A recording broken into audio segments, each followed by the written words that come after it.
Good morning, good evening, good afternoon, wherever and whenever you may be listening to this broadcast. I'm Mark Holliday. Welcome to your encouraging word. I want to say happy Good Friday to you and to yours and all that's going on. Again, this past week, we've been marching through the week, talking about the outline or the schedule Jesus might have kept during Passion Week that leads up to his crucifixion, which we're going to talk about today. I want to entitle this message, What Happened on Friday? And when I say what happened on Friday, I don't think we can get enough of talking about what happened. And I reiterate also, I talked about it at the beginning of the week. If any of you all ever saw Passion of the Christ and the graphic scene that Mel Gibson depicted in the movie, it was, if not the best scene that I ever saw in the movie depicting what happened to Christ outside of Scripture. And if I must say this, have you noticed Hollywood have not forgiven Mel Gibson since he made that movie? They blackballed him. They said many of things. And if you notice, he have not been on the golden screen since like he normally would have been, because he had a great run of movie series. Nevertheless, as I said before, I remember many people getting born again in the movie theater when the Passion of the Christ was made. And so kudos to Mel Gibson for making that movie. But I want to quickly run through a few things and just kind of outline what happened to Jesus that night in which he was betrayed, when Judas gave him the deadly kiss, as I call it, and the soldiers led him out of the garden. They led him from court to court. And the man, Pontius Pilate, even said, I find no fault in this man. They even prophesied that year, and I'll put the scriptures on the screen, that someone would die. A thief will be let loose and an innocent man would die. Pontius Pilate, according to historians, had a knack for determining and finding guilt in an individual for crimes committed. But for Jesus, he said, I find no fault in this man here. So an innocent man, a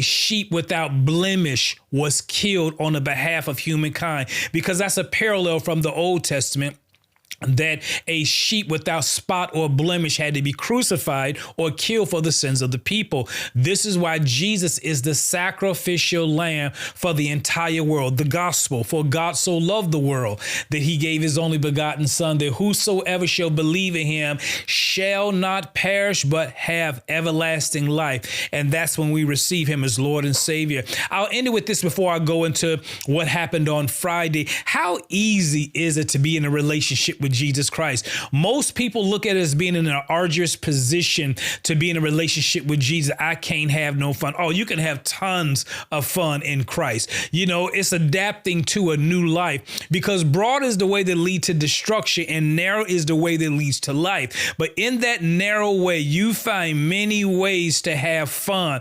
I no longer look at my former life over 30 years ago having fun. Thank God the mercy and the grace of Jesus Christ found it in his heart. God found his love to be lavished on me, to bring me into a relationship with Christ. If you don't know my testimony, when I was approximately 20 years of age, never forget it, 85th Street in Chicago by a police station. I went down there to do some things I don't want to say to incriminate myself, but I went down there to do something. Me and a few friends, we went into the police station after someone. And what we done that night, everyone was caught except for me. I remember running through a tunnel, and I came in one way and left out another. I said, God, if you can help me, I'll accept you tonight. And again, when I came out of that tunnel, I was a changed individual. And from that day forward, God began to do a work in my life. Colossians 2:13 says that God forgives us of all of our sins. There's no sin too big that God cannot forgive us for.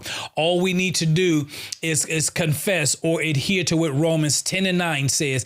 If you confess with your mouth the Lord Jesus and believe in your heart that God has raised him from the dead, you shall be saved. What are you being saved from? You're being saved from your past, your present, and your future sins. And God lavishes love, grace, and righteousness on you that was on Jesus. And according to 2 Corinthians 5:21, he that knew no sin, speaking of Jesus, the spotless, and the blemishless lamb died on our behalf. He that knew no sin, he became the sin, the sacrifice that you and I could become the righteousness of God. Now, before I go into this, listen, you can't work for this salvation. You can't work for it. You can't do enough giving. You can't do enough church giving. You can't help the poor enough to gain this salvation. It's a free gift. You can't work for it. You have to receive it. You don't do good works to get saved or stay saved. You do them because you are saved, created in Christ Jesus.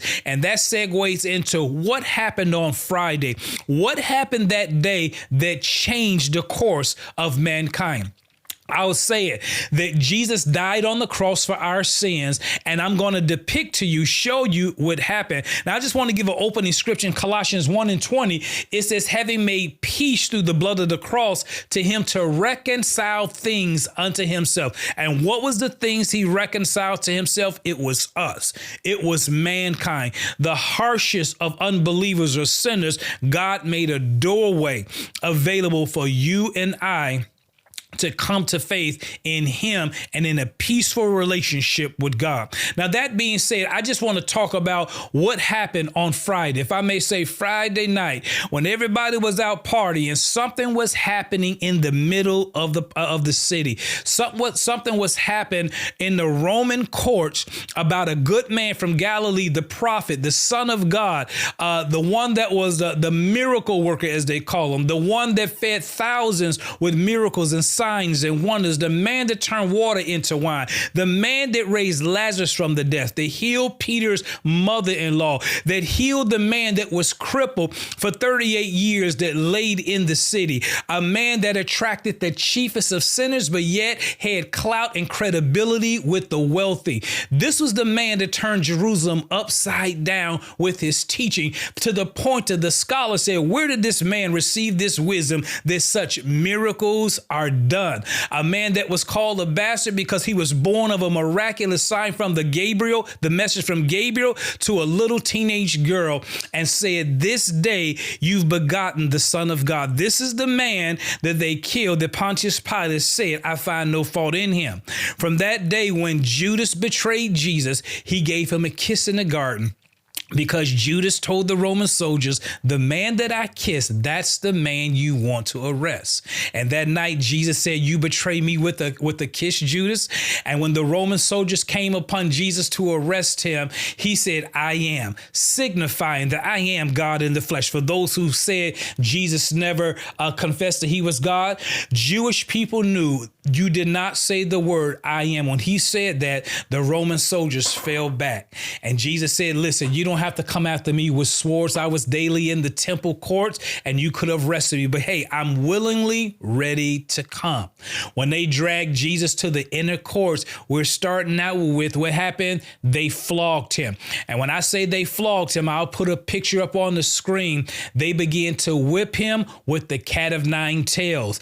And during his crucifixion, this cat of nine tails had 9 tails on the end of it. It was a whip, and it had bone and metal fragments on the end of it. And when that Roman soldier hit you with that flog, it dug into your skin, and they was able to pull that scourge or that flog to the point it ripped your skin. You can find that in Mark the 15th chapter, in the 5th verse in St. John 19:1, about the flogging or the scourging or the thrashing that they did to Jesus. Then they went along and they placed a crown of thorns on his head.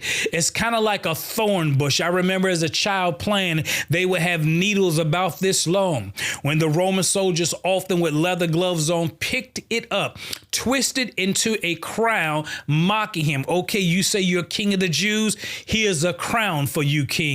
And they put that, and I can imagine it embedded into his scalp, the thorns and the needles. Can you imagine not just needles, but sharp nails being placed into your scalp and your scalp bleeding? Do you know the head bleeds more than any other part of the body? Because when the blood is pumped to the heart, it first goes to the brain through the carotid arteries, and out he came. So the head always bleed more than anything. You can read about that in Mark, the 15th chapter, verses 17 through 18. Then watch this. They made him carry his cross. According to tradition, the condemned person had to carry their horizontal beam. You know, the scripture, sometimes we say a cross, but it was actually a tree. And what happened was they put a cross beam across the person being crucified, and they had to walk and carry it after they was beaten. And they had to take a journey to Golgotha's hill. And that's when they had a pole in the ground or a tree. And then they will hoist you up, and there you was crucified. However, God had to make sure Jesus made it to the cross. And in the book of Mark, the 15th chapter, verses 20 through 21, you hear of an individual named Simon of Cyrene, the father of Alexander and Rufus, helped Jesus carry that. I say with a name like Rufus, that had to be a brother. Another story for another day. But my point is this: Jesus losing so much blood that God sent help. Even in your weakest moment, don't you know God can send help? If he sent help to Jesus and for Jesus, he can send help to you. And it was during that time that they began to crucify him. And this is where they began to nail him to what we commonly call a cross. Or they had his hands tied to a beam, and they had ropes around the wrist area. And when they hoisted him up on the cross, then they nailed him to the cross. And this is the story. When Jesus appeared after his suffering, Thomas said, "I won't believe until let me feel the scars. Let me see your hands." And Jesus showed him his hands. And he said, "Truly, you are the Son of God, my Lord and my Savior." And so in doing that, again, you can read all the accounts in the book of Mark, a book of which I love to read. When Jesus was hanging on that cross, do you know he experienced something called trauma hanging, or trauma due to hanging? It wasn't just the beating, but you can be hoisted up so long and hanging, the blood and gravity begins to pull down on you. And this caused a form of suffocation. And this is what Jesus was doing. Jesus hung on that cross for hours. As I said before in previous broadcasts, that the nails and the ropes didn't keep him up there. Love kept Jesus on the cross. And it's even been said in some of the historical books that I read that there was a little beam, there was a little thorn that sat under the crouch area of the cross that kept the person from hanging. It kept them from sitting down. So every time that person wanted to rest, that sharp prong, probably about the size of my thumb, stuck them in the growing area, which made them continue to put weight on the hands and on the legs. Now, I wish I had a picture to show you. It's been debated which way they was crucified on the cross. Was they actually, arms out and legs straight down, or legs in a curvature position? I'll try to get a picture on the screen of that. But nevertheless, which position it was, Jesus died on that cross. Or watch this, he gave up his life. He said, "No man take my life, I lay it down," because he was sinless. Jesus probably could have lived forever because there was no sin in his life. So he had to give up his life. One of the other things I want to talk to you about is that the Roman soldiers, they divided Jesus' garment. The Roman soldiers, they cast lot, divided his clothing for themselves. Because if you read in the scripture here, and a lot of preachers got a bad rap for this, but Jesus didn't wear Walmart clothing. Nothing wrong with Walmart clothing, but the scripture says his garments had one seam in them. I believe that's somewhere in the book of John, the 19th chapter, around the 20th or 23rd verse, somewhere in there. But it says that he had one seam in his garment. So Jesus wore nice clothing. That's another teaching for another day. And so as a son of God, he wasn't walking around in cheap stuff. Jesus had things that were nice. He didn't emphasize it, but the scriptures recorded his clothing was so nice that the Roman soldiers often gambled for him. Something like corrupt law enforcement people do, not the guys in blue and the gals in blue that do their job nice. Some people get shaken down for the nice things that they have. And one of the other last things I want to talk about before Jesus died on the cross, that he made a statement. He said, I thirst. And when he said that, some of the Roman soldiers tried to give him a sponge soaked with vinegar or gall and myrrh. What was the significance of that? Jesus didn't accept it because it would have numbed him from the pain he was experiencing. And so if that was you and I, if that was a morphine injection we asked for, we probably would have took it. But Jesus took the full brunt of the suffering. You can read that in John, the 19th chapter, around the 28th or 29th verse. But when Jesus hung on that cross, eventually the Bible said he gave up the ghost. When he gave up the ghost, the Bible says it was mid-afternoon. It turned pitch black as if it was midnight. And what happened? The Bible says even the old saints rose from the dead and went and walked into the city. Listen, Jesus is coming back soon. We're depicting this as Good Friday, and Sunday we're going to talk about the crucifixion. But on this day, I asked the question in the beginning of the broadcast, what happened on Friday? All the aforementioned that I talked about. Jesus did that for you and I. And as I said before, and I say it again, greater love have no man than this, than a man lay down his life for his friends. Watch this. Jesus now calls us his friend. He said, I no longer call you servants, for a servant does not know what the master does, but I now call you friends. We have peace with God, and it's through what Jesus Christ has done. So what happened on Friday? He died for you and I. I'm going to stop right there. I'm Mark Holliday. That's your encouraging word for today.